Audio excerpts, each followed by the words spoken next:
Good morning 11th class. बेटा आज हम एक नई यूनिट शुरू कर रहे हैं, गुरुत्वाकर्षण। गुरुत्वाकर्षण और इसमें चैप्टर सार्वत्रिक गुरुत्वाकर्षण। गुरुत्वाकर्षण के बारे में आपको पता ही है कि पृथ्वी जो है प्रत्येक वस्तु को अपनी ओर आकर्षित करती है। जो वस्तु हम ऊपर की तरफ फेंकते हैं वो अल्टीमेटली नीचे की तरफ आती है। इसी और ये भी आपको पता है कि जैसे हम पहाड़ पर अगर नीचे उतर रहे हो तो नीचे उतरना हमें ज़्यादा इजी लगता है बजाय पहाड़ पर ऊपर चढ़ने की। तो ये कुछ गुरुत्वाकर्षण के एग्जाम्पल हैं। इसको पढ़ने से पहले हम ग्रहों के बारे में पढ़ेंगे। ग्रहों की गति के संबंधित कुछ नियम केपलर ने दिए हैं। हालांकि वो नियम अब आपके कोर्स में नहीं है, पर एक बार मैं नियम आपको बता दूंगी। ग्रह के बारे में आपको पता ही है कि जो सूर्य है, सूर्य के चारों ओर कुछ पिंड जो हैं अपनी अपनी कक्षाओं में घूमते रहते हैं, उनको हम कहते हैं ग्रह। और जो ग्रह के चारों ओर आकाशीय पिंड घूमते हैं उनको कहा जाता है उपग्रह। तो केपलर ने ग्रहों की गति संबंधी कुछ नियम दिए थे, 3 नियम थे वो। उन नियमों को मैं बता दूं। पहला नियम जो है वो है सभी ग्रह सूर्य के चारों ओर दीर्घवृत्ताकार कक्षा में परिक्रमण करते हैं। जो सारे ग्रह हैं वो सूर्य के चारों ओर किस कक्षा में परिक्रमण करते हैं? दीर्घवृत्ताकार। और जो सूर्य होता है वो कक्षाओं के एक फोकस पर स्थित होता है। ये पहला नियम है और इसे कक्षाओं का नियम भी कहते हैं। दूसरा नियम जिसे क्षेत्रफलीय वेग का नियम कहते हैं, इस नियम के अनुसार किसी भी ग्रह को, ये आप डायग्राम में देख सकते हैं, किसी भी ग्रह को सूर्य से मिलाने वाली जो रेखा है वो समान समय अंतरालों में समान क्षेत्रफल पार करती है। इट मीन्स कि ग्रह का जो क्षेत्रफलीय वेग है वो कांस्टेंट रहता है। अगर हम यहाँ से देखें तो हमें पता चलेगा कि ये जो ग्रह का क्षेत्रफल है ASB, ये और ये क्षेत्रफल CST, ये दोनों परस्पर बराबर होंगे। ये दूसरा नियम है जिसे क्षेत्रफलीय वेग का नियम कहते हैं। पहला नियम जो है वो कक्षाओं का नियम और दूसरा क्षेत्रफलीय वेग का नियम। और तीसरा नियम जिसे परिक्रमण काल का नियम भी कहते हैं, इसके अनुसार किसी भी ग्रह का सूर्य के परितः जो परिक्रमण काल है, परिक्रमण काल मतलब पूरा चक्कर लगाने का जो समय है, उसका वर्ग उसकी दीर्घवृत्ताकार कक्षा के अर्ध दीर्घ अक्ष की तृतीय घात के अनुक्रमानुपाती होता है। ये दीर्घवृत्ताकार है और दीर्घवृत्ताकार में ये जो है ये अर्ध दीर्घ अक्ष है। अर्ध मतलब आधी और दीर्घ मतलब जो विलंबी होती है, ये लघु अक्ष होती है, जैसे आपको डायग्राम से भी दिख रहा होगा। और ये जो है ये है दीर्घ। तो अर्ध दीर्घ अक्ष के तृतीय घात के अनुक्रमानुपाती होता है। इसका मतलब ये है कि जो ग्रह सूर्य से जितना दूर होगा उसका परिक्रमण काल भी उतना ही ज्यादा होगा, क्योंकि T² जो है वो अनुक्रमानुपाती है R³ के। जिसके लिए R ज्यादा उसके लिए परिक्रमण काल भी ज्यादा। तो जो ग्रह सूर्य से जितना दूर होगा उसका परिक्रमण काल भी उतना ही ज्यादा होगा, और जो सूर्य के पास होगा उसका परिक्रमण काल कम होगा। जैसे जो बुध ग्रह होता है वो सूर्य के पास होता है तो उसका परिक्रमण काल है 88 दिन का। एक चक्कर पूरा करने का जो टाइम है वो है 88 डेज। और जो दूरस्थ ग्रह है, सूर्य से जो दूर है ग्रह प्लूटो, तो उसका जो परिक्रमण काल है वो है 248 वर्ष, क्योंकि उसकी जो डिस्टेंस है सूर्य से R ज्यादा है, तो इसीलिए उसके लिए आवर्त काल का मान भी क्या है? ज्यादा है, या परिक्रमण काल का मान भी ज्यादा है। तो ये 3 नियम हैं केपलर के, पर ये अब आपके कोर्स में नहीं है। कोविड की वजह से ये नियम कट गए हैं। नेक्स्ट टॉपिक है न्यूटन का गुरुत्वाकर्षण का नियम। ये गुरुत्वाकर्षण का नियम आपने 9th क्लास में भी पढ़ा है। वही नियम है ये कि ब्रह्मांड यानी कि पूरा जो ब्रह्मांड है, यूनिवर्स है, उसमें प्रत्येक कण दूसरे कण को अपनी ओर आकर्षित करता है, और इस आकर्षण बल को हम क्या कहते हैं? गुरुत्वाकर्षण। तो 2 द्रव्यात्मक कणों के बीच लगने वाला आकर्षण बल कणों के द्रव्यमानों के गुणनफल के अनुक्रमानुपाती और उनके बीच की दूरी के वर्ग के व्युत्क्रमानुपाती होता है। और जो इसकी दिशा होती है वो कहाँ होती है? दोनों कणों को मिलाने वाली रेखा के अनुदिश होती है। मतलब F जो है अनुक्रमानुपाती होता है m1 m2 दोनों के द्रव्यमानों के, और उनके बीच की दूरी r के स्क्वायर के वर्ग के व्युत्क्रमानुपाती होता है। तो यहाँ पर जब हम अनुक्रमानुपाती का साइन हटाएंगे, इक्वल का साइन लगाएंगे तो एक कांस्टेंट लगाना होगा। तो यहाँ पर जो कांस्टेंट लगता है वो है कैपिटल G। ये एक अनुक्रमानुपाती कांस्टेंट है जिसको हम न्यूटन का सार्वत्रिक गुरुत्वाकर्षण स्थिरांक कहते हैं, न्यूटन्स यूनिवर्सल ग्रेविटेशनल कांस्टेंट। और इसका मान चेंज नहीं होता क्योंकि ये जो है कणों की प्रकृति, माध्यम, ताप इस पर निर्भर नहीं करता। तो ये एक यूनिवर्सल कांस्टेंट है। अगर आप मतलब इसकी जो वैल्यू है वो हर जगह एक जैसी रहती है। आप इसको ध्यान रखना कि ये कैपिटल G है। जो स्मॉल g होता है वो गुरुत्वीय त्वरण होता है और उसकी वैल्यू चेंज होती रहती है, बट कैपिटल G की जो वैल्यू है वो चेंज नहीं होती, वो एक जैसी रहती है, इसलिए इसको यूनिवर्सल कांस्टेंट भी बोला जाता है। इस फॉर्मूले में अगर हम m1 m2 को 1 किलोग्राम कर दें और r को 1 मीटर कर दें तो F इज इक्वल टू किसकी हो जाएगा, G की हो जाएगा। तो यहाँ से G की डेफिनेशन भी आ सकती है जो इम्पोर्टेंट है, कई बार पूछी जाती है। G का मान, G की परिभाषा, G की विमा। तो इसकी परिभाषा क्या होगी कि सार्वत्रिक गुरुत्वाकर्षण स्थिरांक परिमाण में उस आकर्षण बल के बराबर है जो एक दूसरे से एकांक दूरी पर स्थित एकांक द्रव्यमान वाले कणों के बीच में कार्य करता है। मतलब G जो है उस बल के बराबर है जो कब कार्य करता है, जब दो कण जिनके द्रव्यमान भी एक एक हो और उनके बीच की दूरी भी एक हो, तो उस टाइम जो बल कार्य करता है वो किसके बराबर होता है, G के बराबर। तो इसका मात्रक यहाँ से जो G का फॉर्मूला बनेगा वो होगा F, R ऊपर आ जाएगा r² अपॉन m1 m2।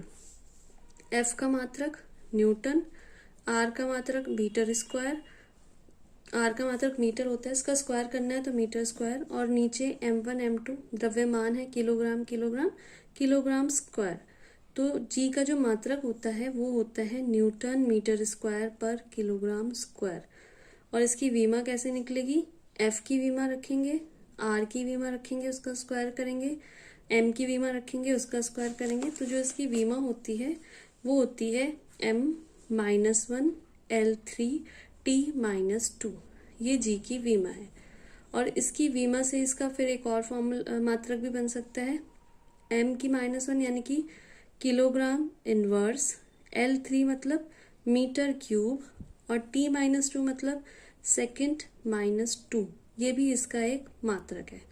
और ये जो G है ये एक अदिश राशि है और इसकी वैल्यू मैंने आपको बताया ये कांस्टेंट है, हर जगह इसका मान एक जैसे ही रहता है। तो इसका मान जो है वो है 6.67 इंटू 10⁻⁻11।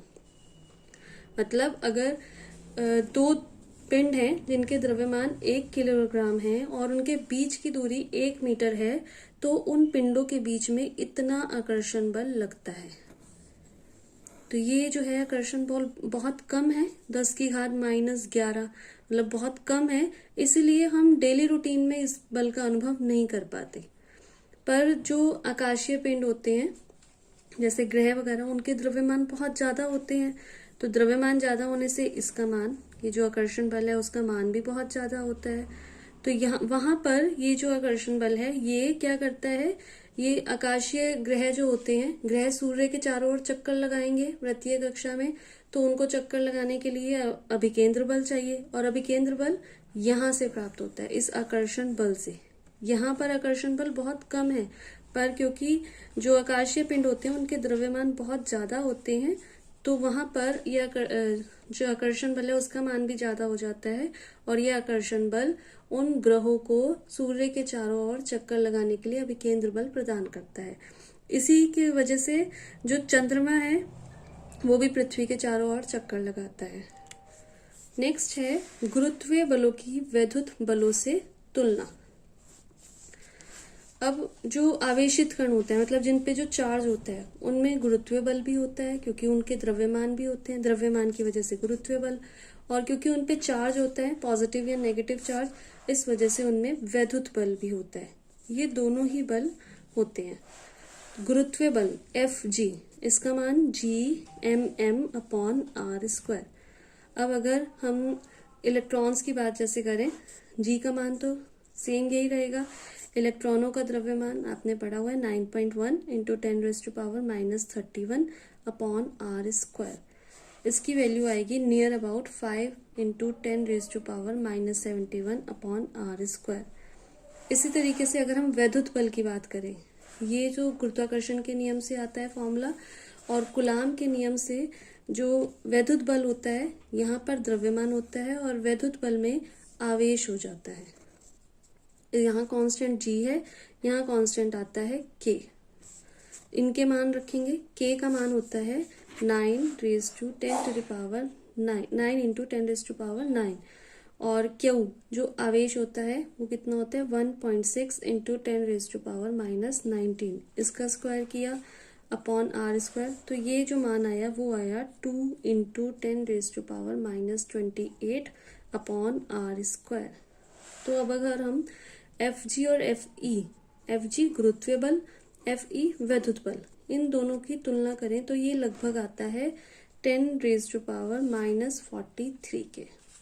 इट मीन्स जो गुरुत्वीय बल है वो क्या होता है, गुरुत्वीय बल वैद्युत बलों की तुलना में बहुत क्षीण है, मतलब बहुत कम होता है, बहुत ही कम होता है।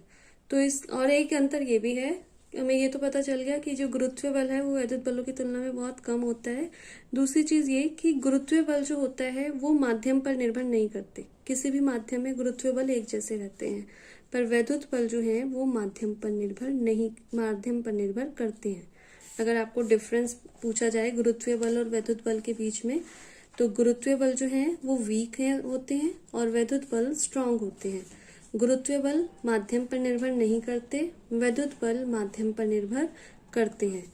और एक और जो इम्पोर्टेंट इन दोनों के बीच में डिफरेंस है वो ये है कि गुरुत्वीय बल जो है हमेशा आकर्षण बल ही होते हैं, जबकि वैद्युत बल जो है वो आकर्षण और प्रतिकर्षण दोनों प्रकार के होते हैं। जैसे हमें पता है कि अगर सेम चार्ज हैं, सेम आवेश हैं, तो वो एक दूसरे को प्रतिकर्षित करते हैं, और अगर ऑपोजिट चार्ज हैं तो वो एक दूसरे को आकर्षित करते हैं। तो गुरुत्वीय बल सिर्फ आकर्षण बल होते हैं और वैद्युत बल आकर्षण और प्रतिकर्षण दोनों तरह के बल होते हैं। अब नेक्स्ट टॉपिक है गुरुत्वीय क्षेत्र की तीव्रता। बेटा इसमें जो मैं आपको टॉपिक करा रही हूँ सिर्फ वही टॉपिक्स आपको करने हैं। गुरुत्वीय क्षेत्र की तीव्रता क्या होती है, इसकी सिर्फ डेफिनेशन आप करेंगे। गुरुत्वीय क्षेत्र में किसी बिंदु पर रखे एकांक द्रव्यमान पर जितना बल कार्य करता है उसे उस बिंदु पर गुरुत्वीय क्षेत्र की तीव्रता या गुरुत्वीय बल क्षेत्र कहा जाता है। एकांक द्रव्यमान पर रखने पर जितना बल कार्य करता है, तो I = F/m। F का मान अभी आपने देखा ही था। अगर हम वेक्टर फॉर्म में लिखें तो I एक सदिश राशि है, तीव्रता सदिश राशि है, F सदिश राशि है और m एक अदिश राशि है। तो यहाँ से जो इसका मात्रक होगा वो Newton per किलोग्राम और विमा Lt-2। F का मान अगर हम रखें Gmm/r²।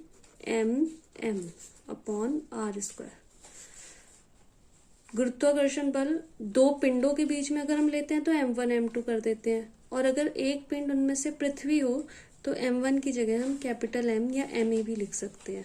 तो Gmm/r², और I के मान में F/m है, m से m कट जाएगा तो I = होता है Gm/r²। ये तीव्रता का मान। अब नेक्स्ट टॉपिक मैं आपको कराऊंगी गुरुत्वीय त्वरण के मान में क्या क्या परिवर्तन होते हैं पृथ्वी तल से ऊपर जाने पर, पृथ्वी तल से नीचे आने पर, और पृथ्वी के घूमने की वजह से, पृथ्वी के आकार की वजह से जी के मान में जो परिवर्तन होते हैं। और वो चारों टॉपिक्स मोस्ट इम्पॉर्टेंट हैं, वो नेक्स्ट वीडियो में मैं आपको सेंड करूंगी।